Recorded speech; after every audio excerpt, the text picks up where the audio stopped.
Selamat berjumpa lagi di akhir bulan ini, Bapak Ibu Saudara, mari kita berdoa. Tuhan, terima kasih untuk kesetiaan Tuhan berjalan bersama kami di sepanjang bulan ini dan kami sekarang akan berada di akhir bulan. Terima kasih untuk kasih sayang Tuhan dan hari ini kembali kami ingin mendengarkan firman Tuhan yang menjadi pandu dalam hidup kami. Terima kasih dalam nama Tuhan Yesus kami berdoa. Amin. Bapak Ibu, kita baca dari kitab Yeremia 38 ayat 9. Ya Tuanku Raja, perbuatan orang-orang ini jahat dalam segala apa yang mereka lakukan terhadap Nabi Yeremia, yakni memasukkan dia ke dalam perigi. Ia akan mati kelaparan di tempat itu, sebab tidak ada lagi roti di kota. Kita lanjut ayat 10 ya Bapak Ibu. Lalu Raja memberi perintah kepada Ebed-Melek, orang Ethiopia itu, katanya, bawalah 3 orang dari sini dan angkatlah Nabi Yeremia dari perigi itu sebelum ia mati. Demikian jauh pembacaan firman Tuhan yang berbahagia dalam setiap kita mendengarkan firman Tuhan, memelihara, serta melakukannya dalam hidup kita setiap hari. Bapak Ibu Saudara, 2 ayat ini merupakan penggalan cerita yang begitu banyak sebetulnya dari perjalanan pelayanan Nabi Yeremia. Jadi latar belakangnya memang Nabi Yeremia itu oleh Tuhan diperintahkan untuk menyampaikan berita buruk memang. Berita buruk kepada bangsa Israel. Berita buruk yang dimaksudkan adalah memang Tuhan memberikan perintah atau tugas kepada Yeremia untuk menyampaikan perbuatan-perbuatan buruk dari bangsa itu. Gitu. Lalu kalau perbuatan-perbuatan buruk itu dilanjutkan, maka akan dilanjutkan dengan berita buruk juga. Tuhan akan menghukum mereka. Gitu. Tapi mereka nggak suka tuh dengar berita buruk dalam arti firman yang menyampaikan atau membuka perbuatan-perbuatan mereka yang tidak sesuai dengan Tuhan. Yang bertentangan dengan Tuhan. Yang menyakiti Tuhan dan menyakiti sesama. Itu Tuhan suruh Yeremia buka kan, kasih tahu seperti itu perbuatan mereka. Dan kalau mereka tidak berubah, maka dilanjutkan dengan berita buruk berikutnya. Tuhan akan hukum mereka. Nah, hukum mereka itu adalah yaitu dijajah oleh Babel. Mereka akan dikalahkan oleh kerajaan Babel. Jadi kalau dikalahkan itu pasti nanti ada perang, lalu mereka kalah, lalu ada penderitaan. Mereka nggak mau mendengarkan itu. Padahal tujuannya bagus, berita buruk itu disampaikan.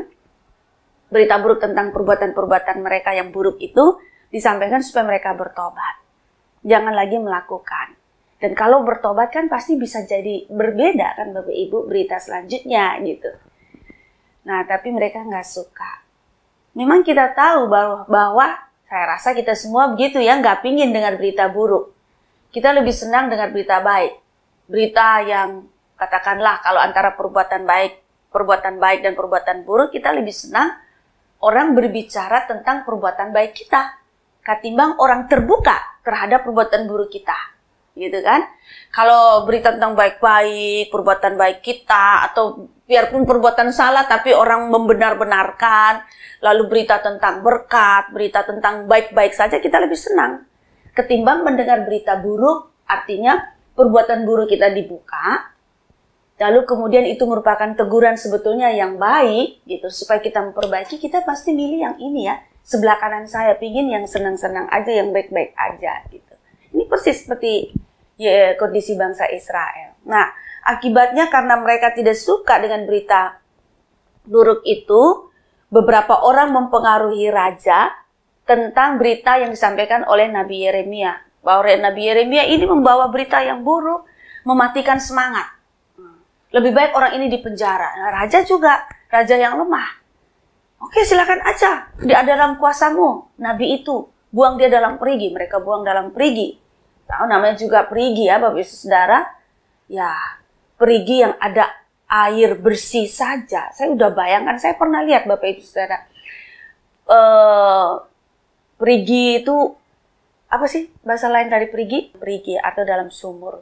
Sumur itu kalau ada air sedikit saja dan air itu bersih saja dan di bawahnya itu lebih banyak pasir. Tapi kalau kita ada dalam sumur Bapak Ibu Saudara, untuk berapa menit itu kan berbahaya sekali. Kita akan kehabisan oksigen di dalam tanah itu gitu.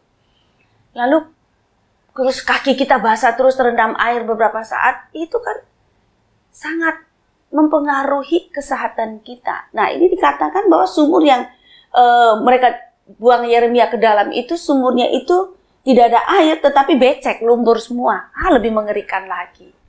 Yang menarik adalah ada seorang tamu raja yang nginap di kerajaan itu bernama Ebed Melek. Dia adalah orang Ethiopia.